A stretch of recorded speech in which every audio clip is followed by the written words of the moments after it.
Big Boss season 6 episode number 34ന്റെ live അപ്ഡേറ്റിലേക്ക് പോട്ടോ. അപ്പോൾ ഇന്നത്തെ ലൈവ് അപ്ഡേറ്റ് തുടങ്ങുന്നതിന് മുന്നേ ഇന്നലെ രാത്രി കുറച്ച് കലാപരിപാടികൾ ഉണ്ടായിരുന്നു, നമ്മുടെ ജബ്രികളുടെ കുറച്ച് സീനുകൾ. അപ്പോൾ നമുക്ക് കാണാം. ജാസ്മിനും ഗബ്രിയും കൂടി രാത്രി കരച്ചിലും പിഴിച്ചിലും ഒക്കെ ആയിരുന്നു. നീ എന്നെ വിട്ടു പോ, അതിന്റെ ഇടയ്ക്ക് ഐ ലവ് യു ഒക്കെ പറയണ്ടായിരുന്നു. എന്താ കഥയൊന്നും എനിക്കറിയില്ല രാത്രികൾ. പക്ഷെ അതിലുള്ള കമന്റ്സ് ഒക്കെ കാണുന്നു, ഭയങ്കരമായിട്ടുള്ള കഥകളായിരുന്നു. നിങ്ങൾ എന്താ ഹസ്ബൻഡ് വൈഫാണോ, അങ്ങനെയാണോ ഇങ്ങനെയാണോ എന്നൊക്കെ ചോദിച്ചിട്ട് കുറെ ഒരുമിച്ച് കൈ പിടിച്ച് പിടിക്കലും കിടക്കലൊക്കെ ഉണ്ടായിരുന്നു. പക്ഷെ അതൊക്കെ സാരില്ല, അതൊക്കെ പിന്നെ ഇപ്പോ ഗെയിം ആവാതിരിക്കാൻ വേണ്ടി അത് ശരിക്കും ഉള്ളിൽ കൊണ്ടിട്ട് ജാസ്മിനെ ഗബ്രീനെ വിട്ട് പോകാൻ വേണ്ടിയിട്ടാണോ അത് തേക്കാൻ വേണ്ടിയിട്ടാണോ എന്താണോ എന്നറിയില്ല. പക്ഷെ അതിന്റെ ഇടയിൽ ഐ ലവ് യു ഒക്കെ പറയുന്നുണ്ടായിരുന്നു. എന്താ അറിയില്ല, പുറത്തെ ലൈഫ് ഇങ്ങനെയാവും എന്ന് വിചാരിച്ചിട്ടൊക്കെയാണ് ജാസ്മിൻ അങ്ങനെ പറയുന്നത്. ഞാൻ എന്തൊക്കെയോ പ്രതീക്ഷിക്കേണ്ടത് പുറത്ത്. അപ്പോൾ എനിക്ക് ആരും ഇല്ല എന്നുള്ള രീതിയിലാണ് ജാസ്മിൻ ഗബ്രീനോട് പറയുന്നത്. തേക്കാനും നടപ്പ് നോക്കേണ്ടുന്ന സംശയമുണ്ട്. അപ്പൊ ഇന്നലത്തെ രാത്രി അതായിരുന്നു സംഭവം. അത് കഴിഞ്ഞ് ഇന്ന് രാവിലെ മോർണിംഗ് ടാസ്ക് തുടങ്ങിയത് എന്താന്ന് വെച്ചാല്, നമ്മുടെ ഈ കൂട്ടത്തില്, അതായത് കണ്ടസ്റ്റൻസിന്റെ കൂട്ടത്തില് ആരുടെ പൊസിഷനിലാണോ നമ്മൾ വരാത്തതെന്ന് അറിയാൻ വേണ്ടിയിട്ടാണ്. അപ്പൊ ഒബ്വിയസ്ലി ആദ്യം വന്നത് സായിയാണ്. സായി ഗബ്രീനെ പറഞ്ഞു. അവിടെ ഒരു ട്വിസ്റ്റ് ഉണ്ടായിട്ട്. അപ്പൊ ഗബ്രീനെ പറഞ്ഞപ്പോ എല്ലാവരും വിചാരിക്കുന്നത് എന്താ ഈ ഗബ്രീനെ പറയുന്നത്. അപ്പൊ അങ്ങനെയാണ്. പക്ഷെ എന്താ കാരണം എന്ന് വെച്ചാൽ ഗെയിമർ എന്ന രീതിയിലാണ് പറഞ്ഞത്. ഗബ്രി നല്ലൊരു ഗെയിമറാണ്. അതുകൊണ്ട് തന്നെ ആ പൊസിഷനിൽ, പക്ഷെ ഗബ്രിക്ക് കുറച്ച് ചില പോയിന്റ്സുകളൊന്നും ടിക്ക് ചെയ്യാൻ പറ്റാത്ത സാധനങ്ങളാണ്. അതുകൊണ്ട് എനിക്ക് ആ പൊസിഷനിൽ വരാൻ താല്പര്യമില്ലാറുണ്ട്. അത് മിക്കവാറും എന്തെങ്കിലും ഗെയിം ഉദ്ദേശിച്ച് പറഞ്ഞതാവും എന്തായാലും. പിന്നെ അതിനുശേഷം അങ്ങനെ കുറെ പേര് ജാസ്മിനെ പറഞ്ഞു. അതിന്റെ ഇടയ്ക്ക് ഗബ്രി ജാസ്മിനെ പറഞ്ഞിട്ടുണ്ട്. അപ്പൊ ജാസ്മിൻ വിചാരിച്ചിട്ടുണ്ടാവും എന്താ ഇപ്പൊ ഗബ്രി ഇപ്പൊ എന്നെ പറഞ്ഞിട്ടുണ്ടാവും, എന്റെ പൊസിഷനിൽ ആവാതിരിക്കാൻ.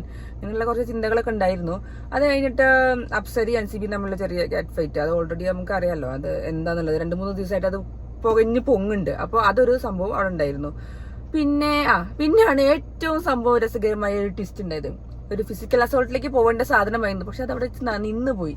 നമുക്ക് അല്ലെങ്കിൽ അടുത്തൊരു ഇജക്ഷൻ, എന്താ പറയാ, പുറത്താക്കല് നമ്മൾ പ്രതീക്ഷിക്കാമായിരുന്നു ജാൻമണിന്റെ സൈഡിൽ നിന്ന്. എനിക്കറിയില്ല എപ്പോ ജാൻമണിനെ ആര് പറഞ്ഞാലും ജാൻമണിക്ക് ഭയങ്കര കത്തിക്കേറലാണ്. എനിക്കറിയില്ല, ഒരു സെൽഫായിട്ട് ഉള്ളിലൊരു ഇതുണ്ട് തോന്നുന്നു. എന്നെ ആരും പറയാൻ പാടില്ല, ഞാൻ ഇങ്ങനത്തെ ആളാണ്. മേ ബി കഷ്ടപ്പെട്ട് വന്നത്, ഒരു ക്യാരക്ടർ കഷ്ടപ്പെട്ട് വന്നതുകൊണ്ട് എന്തെങ്കിലും ആവും. ചിലപ്പോ നമുക്ക് അങ്ങനെ ഇൻസെക്യൂരിറ്റി ഉണ്ടാവും. എന്നെ ആരും പറയാൻ പാടില്ല, ഞാൻ ഇങ്ങനെയും വന്നിട്ട് ആൾക്കാരെങ്ങനെ തിരിച്ചറിയണില്ലേ, അങ്ങനെ ഇല്ലേ എന്നൊക്കെ ചിന്ത കൊണ്ടാവും ചിലപ്പോൾ അങ്ങനെയൊക്കെ ഉണ്ടാവുക. ആരെന്ത് പറഞ്ഞാലും ജാൻമണിക്ക് അത് പറ്റില്ല. നോട് അത് നൈസായിട്ട് ജാൻമണിനെ പറഞ്ഞു. അതങ്ങനെ ജാൻമണിക്ക് പറ്റില്ല. ഒരു തല്ലുപുറപ്പാടിന് വേണ്ടിയുള്ള ഒരു പോക്ക് നടന്നിരുന്നു. അതിന്റെ ഇടയ്ക്ക് ശേഷം ലാസ്റ്റ് വാണിയും കിട്ടി. അതായത് ബിഗ് ബോസിന്റെ കയ്യിൽ നിന്ന് ലാസ്റ്റ് വാണിയും കിട്ടി.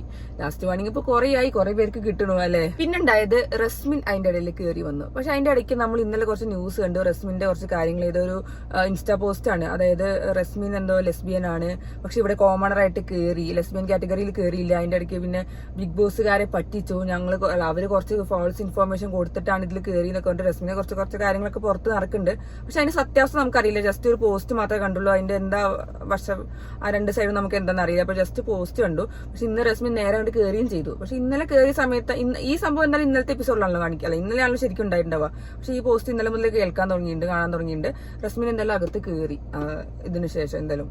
പിന്നെയാണ് നമ്മുടെ വിവാദപരമായ ജിൻഡോ കേസ് വന്നത്. എനിക്കറിയില്ല, ജിൻഡോന്റെ കുറച്ച് കാര്യങ്ങൾ ആദ്യം ശരണ്യും ഗബ്രിയും പറയുന്നുണ്ട്. മറ്റേ തൊടലും പിടിക്കലും കാര്യങ്ങളൊക്കെ. അപ്പൊ ഇന്ന് ആ അഭിഷേക് പറയുന്നുണ്ട്, എന്നെ ജിൻഡോ കയറി പിടിച്ചു എന്തൊക്കെയോ പറയുണ്ടായിരുന്നു. അതില് ജിൻഡോ പറഞ്ഞു ഞാൻ അറിഞ്ഞിട്ട് പിടിച്ചാണ്. അപ്പൊ എനിക്ക് എന്തായാലും ഇത് സംഭവം കണ്ടറിയാം, ജിൻഡോ മാക്സിമം അത് നോണയാക്കുന്നുണ്ട്. നല്ല നാടകം അവിടെ കളിക്കുന്നുണ്ട്. അത് ആർക്കെങ്കിലും മനസ്സിലാവുണ്ടോ എനിക്കറിയില്ല. പക്ഷെ കാണികളെ നമുക്ക് മനസ്സിലാവുന്നുണ്ട്. ജിൻഡോ വെറും കളികളെ നടത്തണം. അതിന്റെ ഇടയ്ക്ക് നന്ദനന്റെ അടുത്ത് കിടക്കണം എന്ന് പറഞ്ഞു. അപ്പോ അല്ലാത്ത രീതിയിൽ പിന്നെ അഭിഷേകിന്റെ അടുത്ത് വന്ന് തൊടയില് പിടിച്ചു എന്തൊക്കെയോ ഉണ്ട്. ആദ്യത്തെ വട്ടം പിടിച്ചു, തട്ടി മാറ്റി. രണ്ടാമത്തെ വട്ടം പിടിച്ചു, ആദ്യത്തെ വട്ടം തട്ടി മാറ്റിയപ്പോ ഞാൻ അറിഞ്ഞിരുന്നു അതൊക്കെ. അപ്പോഴാണ് നോറയും ജാസ്മിനും ചോദിച്ച സംഭവം കറക്റ്റ്. അതായത് ആദ്യത്തെ വട്ടം പിടിച്ചത് തട്ടി മാറ്റിയിട്ട് അറിഞ്ഞത് എങ്ങനെയാ അപ്പൊ അതിന്റെ ഇടയ്ക്ക് ആദ്യം ഉറക്കത്തിലാന്ന് പറഞ്ഞു ഇങ്ങനെ ഉറക്കത്തിൽ നിങ്ങൾക്ക് തൊട്ടത് മനസ്സിലായി എന്നൊക്കെ ചോദിക്കുന്നുണ്ട്. അപ്പൊ കുറെ ഉരുണ്ട് കളിക്കണ്ടായിരുന്നു ആ ഒരു സംഭവത്തിൽ. പക്ഷെ സായി അത് നന്നായിട്ട് ഹാൻഡിൽ ചെയ്തിട്ടു ആ സിറ്റുവേഷൻ. എന്താന്ന് വെച്ചാൽ അതൊരു വലിയ സംഭവമാണ്. സായി അവിടെ നിന്ന് പറഞ്ഞിട്ട് ഇത് പുറത്ത് പോയി കഴിഞ്ഞാൽ ഭയങ്കര സംഭവമായിട്ടുള്ള ഒരു ഇഷ്യൂ ആണിത്. അത് മാക്സിമം നന്നായിട്ട് അത് ഹാൻഡിൽ ചെയ്തു. അത് പുറത്തേക്ക് അവരുടെ റൂമിന്റെ ഇടയിൽ തന്നെ അത് ഒതുങ്ങിയത്. പുറത്തേക്ക് അങ്ങനെ പോയില്ല. ആ റൂമിലുള്ളവരും പിന്നെ ക്യാപ്റ്റനും മാത്രമാണുള്ളൂ. പുറത്തേക്ക് അങ്ങോട്ട് ന്യൂസ് പോയതുമില്ല. അപ്പൊ അത് നന്നായിട്ട് ഹാൻഡിൽ ചെയ്തിട്ടുണ്ടായിരുന്നു. കുറച്ച് ഉപദേശങ്ങളും അവിടെ പറഞ്ഞു. പക്ഷെ അതിന്റെ ഇടയ്ക്ക് പിന്നെ കരച്ചിൽ നാടകം. എനിക്കറിയില്ല ഈ ജിൻഡോ ഫുള്ള് നാടകത്തിന്റെ ആളാണ്, നാടകത്തിൽ അഭിനയിച്ച് വന്നാണ് ഫുൾ അത് ഫുൾ പ്രാക്ടീസ് ചെയ്ത് വന്നാണ് ഈ ഗെയിമിന് വേണ്ടിയിട്ട്. എന്തെങ്കിലും പറഞ്ഞാൽ അവനവന്റെ സ്വന്തം തെറ്റ് സമ്മതിക്കാതെ അവിടെ നിന്ന് കരയും, എന്നിട്ട് പറയും അയ്യോ അങ്ങനെയാണ് ഇങ്ങനെയാണെന്ന് പറഞ്ഞപ്പോൾ ബാക്കിയുള്ളവർ ഇമോഷണലി ഇതാക്കാൻ നിൽക്കും. എനിക്കറിയില്ല, പക്ഷെ ബാക്കിയുള്ളവർക്ക് മനസ്സിലായാൽ അത് ഉപകാരമായിരിക്കും. കാരണം ജിൻഡോന്റെ കുറെ കളികൾ നമുക്ക് കുറെ വിഷ്വൽസ് കാണുന്നതുകൊണ്ടാണ് നമുക്ക് കുറെ കാര്യങ്ങൾ ജിൻഡോന്റെ കാര്യങ്ങൾ മനസ്സിലാവുന്നത്. പിന്നെ അതിന്റെ ഇടയ്ക്ക് ശ്രീരേഖ സായിനെ കുറിച്ച് പറയുന്നുണ്ടായിരുന്നു. ഇവർ വന്ന വൈൽഡ് കാർഡ്സുകളൊക്കെ എന്തിനാണ് ജിൻഡോന് സ്ക്രീൻ സ്പേസ് കൊടുക്കുന്നതെന്ന്. ആ സ്ക്രീൻ സ്പേസ് വൈൽഡ് കാർഡുകൾ വന്നു കഴിഞ്ഞാൽ അവരല്ലേ സ്ക്രീൻ സ്പേസ് എടുക്കേണ്ടത്, എന്തിനാണ് ഈ ജിൻഡോന് കൊടുക്കണമെന്ന് പറഞ്ഞിട്ട് ശ്രീരേഖയ്ക്ക് ഭയങ്കര കുശും പോട്ടോ. ശ്രീരേഖിനെ ആരും മൈൻഡ് കഴിഞ്ഞിട്ടാവും, പക്ഷെ അതിലും കുറച്ച് കളികൾ ഉണ്ട് എന്ന് മനസ്സിലാക്കാനുള്ളത് ഒരു സാമാന്യ ബോധം ഉണ്ടായാൽ മതി. ഇവർ വരുന്നത് എന്തായാലും 24/7 എല്ലാ എപ്പിസോഡും കണ്ടിട്ടോ എല്ലാ കാര്യങ്ങളും അറിഞ്ഞിട്ടാവും വരുന്നുണ്ടാവുക. എന്നിട്ട് പിന്നെ അത് പറയുമ്പോൾ അതിന് എന്തെങ്കിലും ഒരു ഉദ്ദേശം ഉണ്ടാവുമല്ലോ. ജിൻഡോന് എന്തുകൊണ്ട് സ്ക്രീൻ സ്പേസ് കൊടുക്കുന്നുണ്ടെന്നുണ്ടെങ്കിൽ എന്തെങ്കിലും കാര്യം ഉണ്ടാവും, അത് നമുക്ക് വഴി അറിയുണ്ടാവും എന്തായാലും അല്ലെ. പിന്നെയാണ് വേറൊരു ട്വിസ്റ്റ് ഉണ്ടായത്. ക്യാപ്റ്റൻസി നോമിനേഷനിലേക്ക് വേണ്ടിയിട്ട് ബിഗ് ബോസ് പറഞ്ഞു നിങ്ങൾ 3 പേരും ടീമായിട്ട് തെരഞ്ഞെടുത്ത് ഓരോരുത്തർ തെരഞ്ഞെടുക്കാൻ. അതിന്റെ ഇടയിലാണ് അവരാദ്യം മറ്റേ ഒരു ടീമെന്ന് ശ്രീതു, രണ്ടാമത്തെ ടീമെന്ന് പിന്നെ ആരാ ജിൻഡോ, ഡെന്നിന്ന് ജിൻഡോ, പിന്നെ മറ്റേ ടീമെന്ന് ഗബ്രി. ഇവങ്ങനെ 3 പേരായിരുന്നു ഉണ്ടായിരുന്നത് അവർ പ്ലാൻ ചെയ്ത്. പക്ഷെ ലിവിംഗ് റൂമിൽ വന്നിരുന്നപ്പോൾ പെട്ടെന്ന് ശ്രീതുവിന്റെ ടീമെന്ന് ശ്രീരേഖ എണീച്ചു. അതെല്ലാവർക്കും ഭയങ്കര ഷോക്കായി എന്നാണ് തോന്നുന്നത്. കാരണം ശ്രീരേഖിന്റെ പേര് അവിടെ ആരും പറഞ്ഞില്ല, ശ്രീധുവിനെയാണ് എല്ലാവരും നോമിനേറ്റ് ചെയ്തിരുന്നത് ആ ടീമിന്റെ ഇടയിൽ ചർച്ചയിൽ വന്നത്. പക്ഷെ ശ്രീരേഖ പെട്ടെന്ന് എണീച്ചെന്നു. അത് വേറൊരു ഗെയിം പ്ലാൻ ആവാം, പക്ഷെ ഭയങ്കര ഒരു ഭയങ്കര കുറുക്കത്തെ ടൈപ്പാണ് സ്വയം ഫീൽ ചെയ്യുന്നത്. പക്ഷെ നമുക്ക് എല്ലാവർക്കും കണ്ട ഒരു വലിയ സുഖം തോന്നുന്നില്ല. അത് കഴിഞ്ഞ് പിന്നെ ബിഗ് ബോസ് പറഞ്ഞു ഇൻഡിവിജ്വൽ ആയിട്ട് താല്പര്യമുള്ളവർക്കും കൂടി എണീക്കാന്നൊക്കെ പറഞ്ഞു. അപ്പൊ അങ്ങനെ കുറച്ച് പേര് എണീച്ചു. അപ്പൊ ഇതാണ് കുറച്ച് സംഭവങ്ങൾ ഇന്ന് ഉണ്ടായത്, ലൈവ് അപ്ഡേറ്റ്സ്.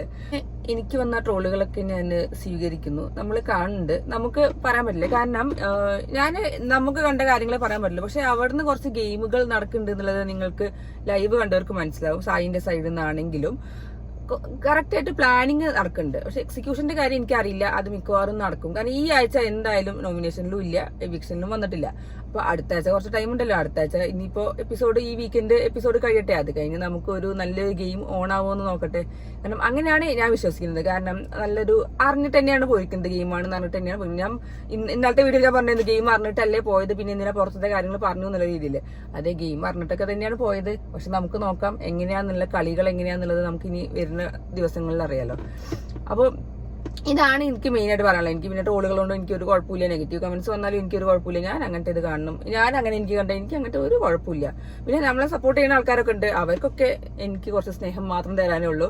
നെഗറ്റീവ് കമന്റ്സ് വന്നാൽ എന്റെ വിഭാഗത്ത് പോലും അത് ഏൽക്കില്ല. ഇത് ഈ എഴുതുന്നവർക്ക് മനസ്സിലാവണില്ല എന്നാണ് ഞാൻ ആലോചിക്കുന്നത്. ഇനി ഞങ്ങളൊക്കെ പറഞ്ഞാലും സായിക്കൊക്കെ കുറെ നെഗറ്റീവ് കമന്റ്സ് വരുന്ന ആളാണ്, എനിക്കും അതേപോലെ വന്നിട്ടുണ്ടായിരുന്നു കുറച്ച് ഇഷ്യൂവിന് മുന്നേ. പക്ഷെ ഞങ്ങളത് മൈൻഡ് ആക്കണില്ല. നിങ്ങൾ എന്നെ തളർത്താൻ നോക്കാന്ന് വിചാരിച്ചാലും കുറെ പേരുണ്ട് പാവം, സഹിച്ചു പോയി, അങ്ങനെ പോയി ഇങ്ങനെ പോയി. അപ്പോ നമ്മൾ ഇന്നലെയും മിന്നാന്നൊക്കെ പറയുന്ന പോലെ ട്രോളുകൾ ഞങ്ങൾ സ്വീകരിക്കുന്നതാണ്. ഞങ്ങൾ അത് ഫണ്ണായിട്ട് എടുക്കുള്ളൂ. ഞങ്ങൾക്ക് അങ്ങനത്തെ ഒരു കുഴപ്പമില്ല, ഞങ്ങൾക്കത് ഒരിക്കലും ബാധിക്കാനും പോണില്ല. എനിക്ക് പേഴ്സണലി ആണെങ്കിലും സായി നന്നായി പെർഫോം ചെയ്താൽ മാത്രം മതി. കപ്പടിക്കാൻ വേണ്ടി തന്നെയാണ് പോയത്, കപ്പടിക്കാൻ വരും എന്നുള്ള പ്രതീക്ഷയിൽ തന്നെയാണ് നിൽക്കുന്നത്. ഗെയിമൊക്കെ ഒന്ന് ഓണാവട്ടെ, കളികൾ ഇനിയും ദിവസങ്ങൾ ഇനിയും ഉണ്ടല്ലോ. പിന്നെ അത് ഇന്നലെ പറഞ്ഞ പോലെ സപ്പോർട്ടും, കാരണം കുറെ പ്രതീക്ഷയിലാണ് എല്ലാവരും പോയിരിക്കുന്നത്. അതവിടെ മൈൻഡ്, ഇനി എന്നെ കളിയാക്കാൻ നിൽക്കണ്ട, മൈൻഡ് ഗെയിമാണ് അതാണ് ഇതാണെന്നൊക്കെ പറഞ്ഞിട്ട് മൈൻഡ് ഗെയിം ഉണ്ട് അവിടെ സംഭവം. അല്ലാതെ അവിടെ കയറി ചെന്ന് തല്ലാനും പിടിക്കാനും മാത്രമുള്ളതല്ല. അപ്പൊ വരും ദിവസങ്ങളിൽ നമുക്ക് നോക്കാം എങ്ങനെയുണ്ട് കളി എന്നുള്ളത്. അപ്പൊ ഇനിയിപ്പോ അടുത്തതൊന്നും എനിക്ക് ജയിൽ നോമിനേഷൻ തോന്നുന്നു. ഞാൻ ആ ജയിൽ നോമിനേഷൻ കണ്ടില്ല കേട്ടോ, അതിന് മുന്നേ ഞാൻ ഈ വീഡിയോ എടുക്കുന്നത്. അപ്പോ അതൊന്ന് കാണട്ടെ. അപ്പൊ ഇന്നത്തെ രാത്രിത്തെ എപ്പിസോഡിന്റെ റിവ്യൂ നമ്മൾ രാത്രി ഇടുന്നതായിരിക്കും. പിന്നെ ഇനിയിപ്പോ ഒന്നും പറയാനില്ല. ഇനിയിപ്പോ കമന്റ്സ് വരൂ, ഞങ്ങൾ കാണാറുണ്ട്, പിന്നെ കുറെ വീഡിയോസും കാണാറുണ്ട്, ട്രോളിനും കാണാറുണ്ട്. പക്ഷെ ഞങ്ങൾ അതൊക്കെ നല്ലോണം എൻജോയ് ചെയ്യുന്നുണ്ട് കേട്ടോ. ഞങ്ങൾക്ക് അങ്ങനത്തെ യാതൊരു കുഴപ്പമില്ല. ഓക്കെ, അപ്പൊ ടാറ്റാ.